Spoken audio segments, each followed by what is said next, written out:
നിങ്ങളുടെ പ്രോഡക്റ്റ് നല്ലതാണ്, പക്ഷെ നിങ്ങളുടെ സർവീസ് മോശമാണോ? നിങ്ങൾ വിൽക്കുന്ന സാധനം ലോകത്തിലെ ഏറ്റവും മികച്ച സാധനമാണെന്ന് നിങ്ങൾ അവകാശപ്പെടുന്നുണ്ടാകാം. പക്ഷെ അത് വാങ്ങാൻ വരുന്ന കസ്റ്റമറോട് നിങ്ങളുടെ സ്റ്റാഫ് മോശമായി പെരുമാറിയാലോ? അല്ലെങ്കിൽ ഒരു പരാതി വന്നപ്പോൾ നിങ്ങൾ അത് മൈൻഡ് ചെയ്തില്ലെങ്കിലോ? ഓർക്കുക, മോശം സർവീസ് ഉള്ള നല്ല പ്രോഡക്റ്റ് വാങ്ങുന്നതിനേക്കാൾ മികച്ച സർവീസ് ഉള്ള ആവറേജ് പ്രോഡക്ട്സ് വാങ്ങാനാണ് കസ്റ്റമേഴ്സിന് താല്പര്യം. എന്തുകൊണ്ടാണ് ക്വാളിറ്റി മാത്രം പോരാ എന്ന് പറയുന്നത്? The experience economy. ആളുകൾ ഒരു സാധനം വാങ്ങുക എന്ന് മാത്രമല്ല, ആ വാങ്ങൽ പ്രക്രിയ അവർക്ക് ആസ്വദിക്കണം എന്ന ആഗ്രഹമുണ്ട്. ഒരു ചിരിച്ച മുഖവും മാന്യമായ പെരുമാറ്റവും നിങ്ങളുടെ പ്രൊഡക്ട്സിന്റെ മൂല്യം വർദ്ധിപ്പിക്കും.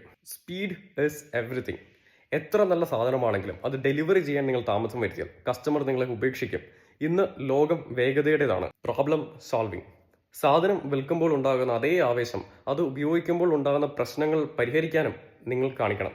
ആ ആഫ്റ്റർ സെയിൽ സർവീസ് ആണ് നിങ്ങളെ ഒരു വലിയ ബ്രാൻഡാക്കി മാറ്റുന്നത്. ക്വാളിറ്റി നിങ്ങളുടെ കടമയാണ്, എന്നാൽ സർവീസ് നിങ്ങളുടെ വിജയമാണ്. നിങ്ങളുടെ ബിസിനസ്സിലെ കസ്റ്റമർ സർവീസ് ഒരു മാതൃകയാക്കി മാറ്റാൻ നിങ്ങൾ തയ്യാറാണോ? നിങ്ങളുടെ ബിസിനസ് പ്രോസസ്സുകൾ മെച്ചപ്പെടുത്താനും കസ്റ്റമർ എക്സ്പീരിയൻസ് അടുത്ത ലെവലിലേക്ക് കൊണ്ടുപോകാനും സഹായം വേണമെങ്കിൽ എന്നെ ബന്ധപ്പെടൂ. സർവീസ് എന്ന് എനിക്ക് മെസ്സേജ് അയക്കൂ, നമുക്ക് സംസാരിക്കാം.